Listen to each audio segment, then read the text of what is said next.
I'm going to speak from the standpoint of pulp and paper producers, and then I'm going to hand it to my colleague, Francois Dufresne of FSC Canada, to talk a little bit about the potential impact on sawmills. So to do my part first, historically and currently, there is a greater level of demand for certified residuals than for solid wood lumber. And this dynamic in the FSC world is witnessed not only here in North America, but in other parts of the world as well. It's partially driven by the fact that we have a greater level of market share in pulp and paper-based consumer products than we do in the construction industry, although we do see a growth in both areas.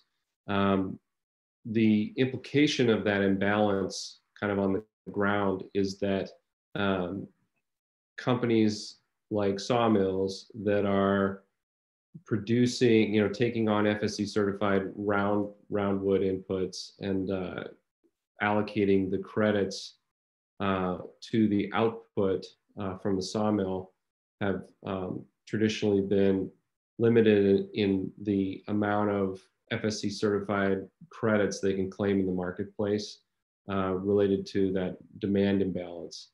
And thanks to some of our partners, some of whom are on the call today, we were able to ask for and receive an interpretation on a key question relating to this allocation of output credits that has a potentially significant impact. And so we're very glad to have an opportunity to tell you about it today and then to answer questions as well. But to continue in the plan here, I'd like to now introduce my colleague Francois from FSC Canada to talk a little bit about the impacts that this interpretation can have at the sawmill level.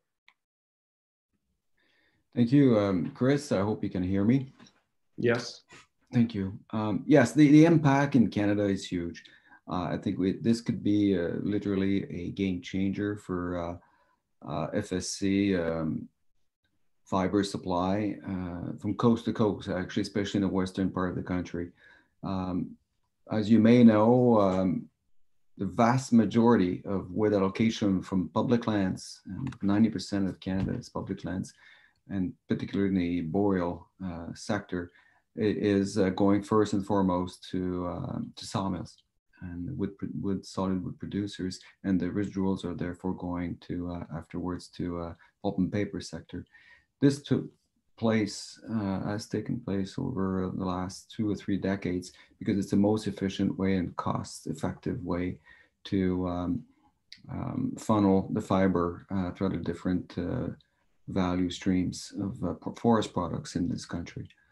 But also we've been experiencing and witnessing an evolution whereby the pulp and paper sector was first and foremost as well interested to become FSC certified, and over the last 15, 20 years, and the solid wood sector has not followed suit. And its reason is most of the solid wood forest products is directed to the United States in a very fragmented marketplace for new homes and home builders. It goes through wholesalers. So the demand for any certified solid wood has been difficult throughout the continent, which was not the case for pulp and paper. So this interpretation, which was allowed in the always been allowed with the chain of custody standard, it now makes it clear that all the credits can be allocated or downgraded to as an output to the residuals accounts for the output credits. And this is a meaningful clarification in our system. It will create an immediate value for all sawmills in this country, and to partner with the pulp and paper sector from coast to coast, especially in Western Canada, to provide a lot more output in the marketplace and create an incentive to expand on the FSC certified area in this country, own and manage with forest management tenure by the solid wood business, and therefore have also an impact environmentally, immediate impact environmentally to protect features such as woodland caribou and improve indigenous rights in Canada. So we're quite enthusiastic about this clarification, and hopefully will allow FSC to make some meaningful progression in Canada, impacting the whole market in North America. Thank you, Chris. Yeah, and it's, as it is very important, particularly for Canada, it's also important to note and to head off the inevitable question that this interpretation applies worldwide. So it's not just for the United States or Canada, although it does have a significant impact on us here. Having gotten sort of to this point in the conversation, I'd like to go straight into the interpretation and an explanation of it. I'm hoping that everyone can see my screen. Yes, I see some nodding. Yeah, okay, brilliant. This is the interpretation itself, and I will, I'm sure you'll be happy to know I'm not intending to read the entire thing to you, but it probably is useful to read at least the highlighted section as a way of getting started. An FSC certified organization, a sawmill, processes logs to produce two output product groups, lumber and residuals, which can be comprised of things like wood chips and sawdust. Since both product groups originated from the same raw input material, can the sawmill opt to allocate all the output credits into the credit account of one of these two output product groups? So that was the question. And the answer came back, yes, this is possible. There are certain conditions required to do this, which will be better explained by going into the example on the following slide. But fundamentally, you can see that the question was, do we need to allocate the credits from an input to all of the outputs that come out of that input in our production process? Or is it possible for us to allocate the credits that we've earned to individual product groups that come out of that output? And the answer was, you can do the latter. So a practical example of how this would make a difference potentially is shown on this slide. You can see the sample conversion factors that we applied to this example. And before the interpretation, on Sawmill's part, typically the assumption was that they had to apply the conversion factors immediately and allocate credits to the output credit accounts exactly as those outputs were created. So if you had 10,000 board feet of FSC certified roundwood logs and you converted them into lumber and residuals, you would apply the FSC credits straightforwardly to each of those product groups in the actual amount that was produced. But post-interpretation, sawmills are allowed to build credits in an input credit account and allocate their credits to their outputs, downgrading volume to residuals if they want to, noting that you can't upgrade. So you can't produce just a bunch of sawdust and then apply it to lumber, but you can go the other way because the residuals are a logical downgraded output from the original saw log. So instead of applying to lumber and residuals, as shown in the pre-interpretation example, you can take what would have gone into lumber and apply it to residuals instead.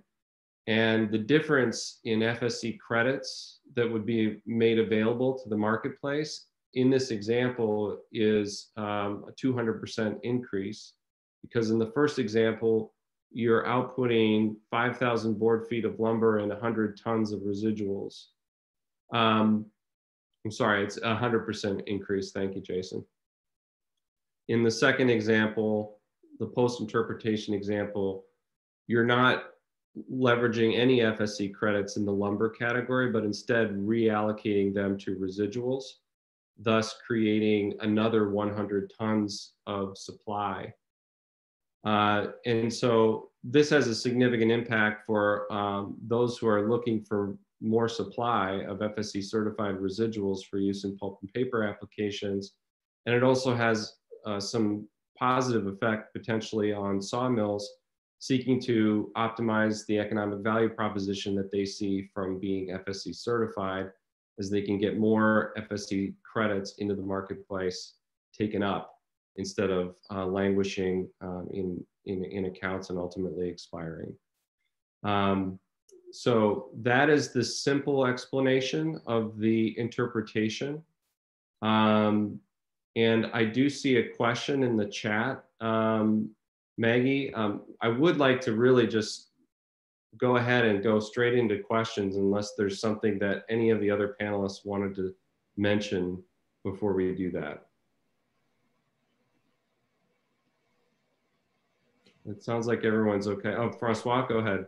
Yeah, I just want to add that it allows flexibility. The certificate holder from the sawmill business is therefore now getting full flexibility as we get more demand for FSC certified solid wood going forward, either it's for mass timber or other projects as going forward in the next 5 years or so.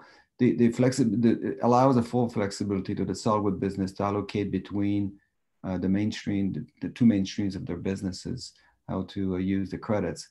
And not letting any leakage of these credits as of today. So that I think that this is a great benefit by choosing where to maximize those credits without losing any credits at the expiration.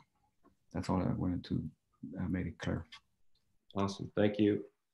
Okay, so Maggie, I want to let you kind of run the question and answer, and I'm going to be relying on my colleagues, Emily Crumley, who is a subject matter expert on all things chain of custody, and also Francois from FSC Canada. And we also have Jason Grant on the call from WWF US with a significant amount of experience he brings to the table. And so we'll just go ahead and allow questions to be asked and the panelists to answer. Great, thanks, Chris. Yep, as I mentioned earlier, for those who maybe joined a couple minutes after we started, there are a few ways you can ask questions. You can either send us a question in the chat function or the Q&A function. Additionally, if you would like to, you can raise your hand and I will just allow you to speak and you can ask your question that way. So a few different ways, so feel free to just ask your questions as they come up. But yes, as Chris mentioned, we do have one question in here so far, and that first question is, can bark credits be applied to chips? I'll take a stab at that.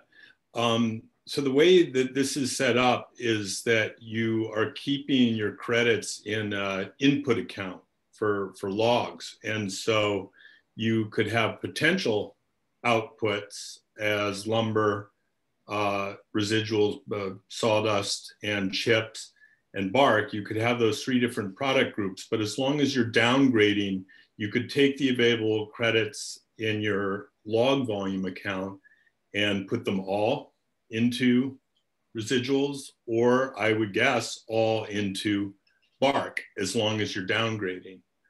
That's what it seems to me would be the correct interpretation. So you're not shifting credits from bark to residuals. You're putting all the volume available from the logs into residuals.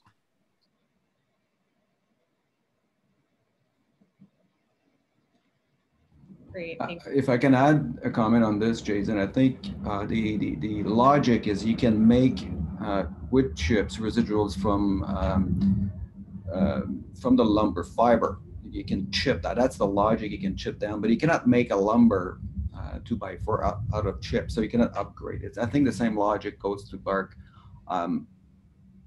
The physical relationship between bark and wood chip is not the same as you. So I think in terms of downgrade or upgrading, it's the same principle here. So I'm not sure actually the transfer of credits is feasible when considering bark.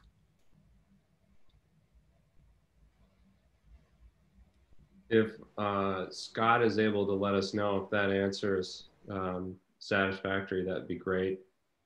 Maybe just in the chat window. Also, if anyone else has questions, feel free to put them in the chat window.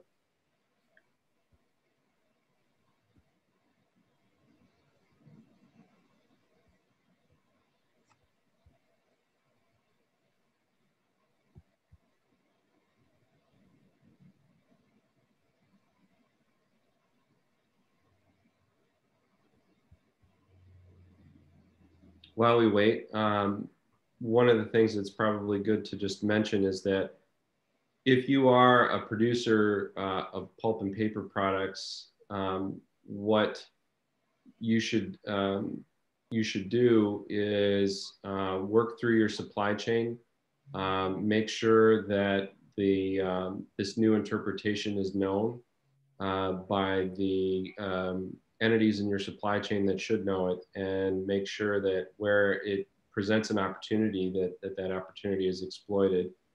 Typically, if it's a sawmill, they would be working with their certifying body to make sure that the accounting shifts are handled appropriately. FSC US and FSC Canada are also available to assist as needed. I do see a question asking, is this effective as of today? And how will this impact credits in supply chains today? Emily, do you want to answer the first question? Yes, Francois actually wrote back to all panelists already. The effective date is in the advice note itself, which is July 1st of this year. Okay. Thanks, Francois. Yeah, and then Francois, do you want to speak to how you anticipate this impacting credits in supply chains? Well, I think the impact is immediate. You can obviously, as you explained in your example that's still on the screen, by about 100% increase the volume in the marketplace as it is today, and also to create an immediate incentive to be FSC certified on the area that are held by sawmill businesses in the country. So I think you will have a immediate impact on the current situation, but also as we go for next year, this year, next year, you will have a further increase, I believe, in the supply chain for FSC certified products, especially on the pulp and paper side. I just say to get the benefit of that impact, though, pulp and paper companies who are looking for more fiber really need to send the signal up their supply chains, both to sawmills that have chain of custody currently, may not know about this, and have unused credits in lumber accounts, or companies that don't currently have COC certification, but because they don't see the value, but if they knew about this interpretation, they might get COC certified. Great. Thanks, guys, for that. Yeah, Jennifer, please feel free to let us know if that answered your question or not. It does look like we have a follow-up on the bark question, asking just generally then, is bark considered a residual?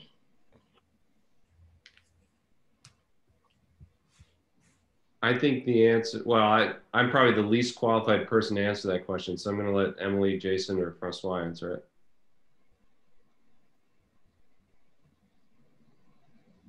It's a very good question, Scott. I would tend to say that the downgraded from the physical aspect of the fiber does not meet that definition for bark being a residual, and it's like in terms of transferring credits from one residual to the other one. Um, we'll verify this for you, Scott, but my first impression is I don't think you can transfer credits from bark to wood chips, but to make sure we will check that and get back to you. You need an interpretation of the interpretation. Yeah. Yeah, Emily, I don't know, is there anything to add from your standpoint, or have you ever come across that question before? No, I was thinking the same thing. I in my head, I assume that bark would be considered, you could downgrade and include it in chips. But I don't think there is an interpretation anywhere that says so. Okay. We can look at the product type category and that list and follow up later. Okay.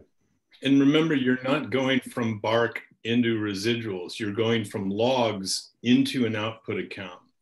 Right. So that's the direction to look at it. From input to output, not from output category to output category. Yep, that's key. Thanks, Jason. We had a question earlier in the first webinar about cross-site credits transfer.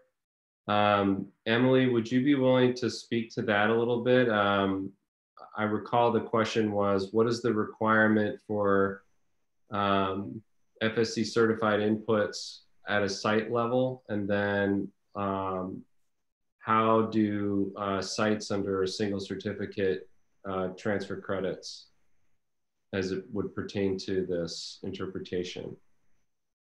Okay, so the first one has to do with a single site certificate. So their credit system works the same, pretty much the same way as it always has, except that you can choose to have your credit account based on your inputs or based on your outputs. But you accumulate the credits the same way and you use the credits the same way. Does Jason or Francois have anything to add to that? Okay. And then there's the multiple site credit sharing. That is, it's ongoing, that's allowed to happen right now. And the downgrading could happen on a multiple site certificate too. So in the standard, it talks about the eligibility requirements for to share a credit account between multiple sites. So it's one company that has multiple sites and they have the same credit, they have the same product type. So they're using the same credit account. So it used to be where each site A, B, and C would have all their inputs and outputs and conversion factors based on that site. But now you can share credits between the different sites. And this interpretation, or this advice note interpretation, it applies to cross-site sharing as well. But isn't it true, Emily, that in order to participate in cross-site sharing, any individual facility has to source at least 10%? 10%, correct. Yeah. So you still have to follow all the requirements for cross-site sharing. Right, whereas there's no minimum if it's a single site. Correct, correct. Thank you. Also, might be worth using a moment here. Francois, I don't know if you'd be the best person to speak to the exploration of pilot for cross-border credit sharing between the United States and Canada. Yeah, thank you for mentioning that, Chris. Make clear, first of all, these are two separate issues. We're talking today is not the pilot project for cross-border multiple sites. Indeed, this is only about cross credits amongst products, and it's now we know they have the clarification. It is feasible, and it's a great news. The other one is to transfer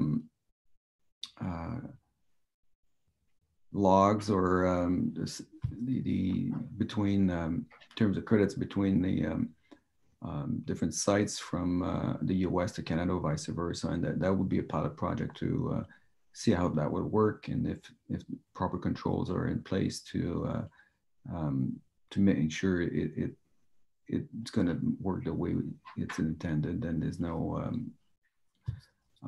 unforeseeable consequences of that. It's feasible in the European Union, so it should be feasible in North America in the now that we have a free trade agreement between the two countries, and actually with Mexico as well. But this pilot project is specifically between, I think, Canada and the US. We have different currencies, which is not the same for the European Union. I think that's the main, one of the issues. I'm not sure if there's others, but I know some companies in Canada are already participating in these pilot projects, which will happen very soon, hopefully. Thank you. And yeah, I mean, I think obviously to your point, it's a separate issue, but it is somewhat related in the ability of companies to shift credits in ways that optimize their economic outcomes and are still within the confines of compliance with FSC. Yeah, I mean, you know, as far as further questions, I think we need to get back to the attendees as to the BARC question in a definitive way. So we'll take that away and respond back to all attendees with an answer on that. Also, we will make available the contents of this webinar and also a recording of the webinar, and you will see that arrive by email. I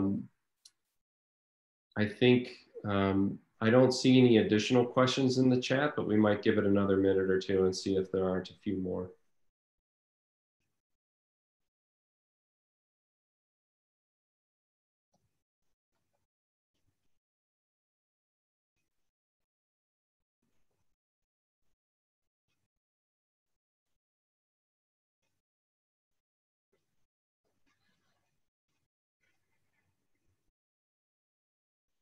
While we wait for that, I think the last thing I want to mention is that FSC is always looking for ways to balance out demand across the different output categories between, in other words, pulp and paper types of outputs, residuals, versus solid wood outputs like lumber. And we will continue to be pursuing initiatives as an organization that are designed to improve our market share in those categories, particularly furniture and construction. And so really from our standpoint, our strategic focus is the same before and after this interpretation, but we are excited about this interpretation because we know that it should have a positive impact on the value proposition for sawmills. As Jason said, both sawmills that are not currently certified but are in the market to consider it, and of course sawmills that already are, and particularly in sourcing regions where those residuals have a ready market, not least being the boreal in Canada. I do see another question. Looks like Maggie, do you want to field that one? Yep, thanks, Chris. So we have another question from Jennifer. If brands are interested in taking action, how can we address the gap in understanding between our direct suppliers and sawmills that are better informed? Simply direct them to follow up with their supply chain partners, or potentially there may be other ideas from our panelists on that.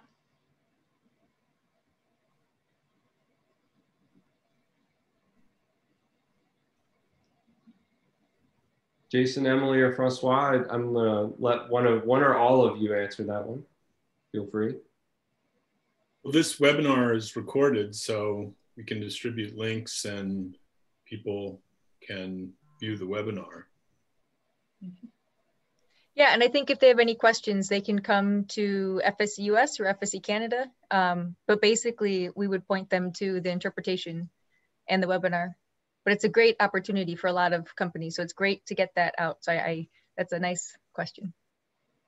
And we have produced in Canada a communication specifically for that. And there are material available and on our website for marketing. And also our market development manager rather is directly involved with key players to make sure that this is well known and understood throughout the supply chain as much as we can, at least with the key players. And we'll carry on that task.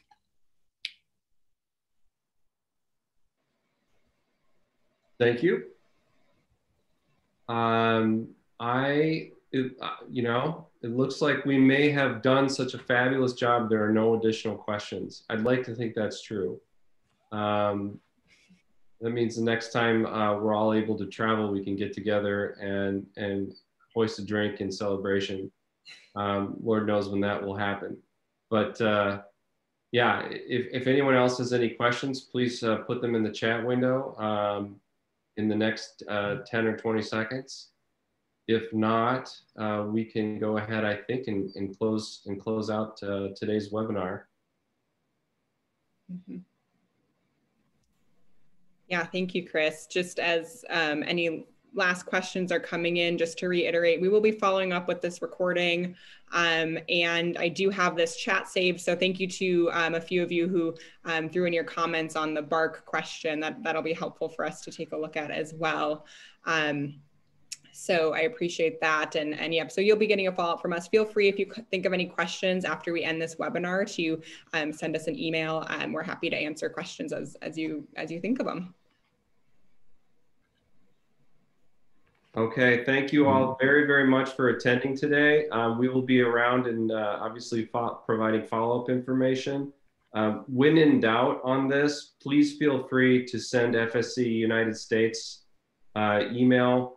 We're available at info@us.fsc.org. We'll always be glad to field your questions and requests for help, and make sure that you get what you need to capitalize on this. Take care and have a great rest of your week. Take care. Thank you. Bye.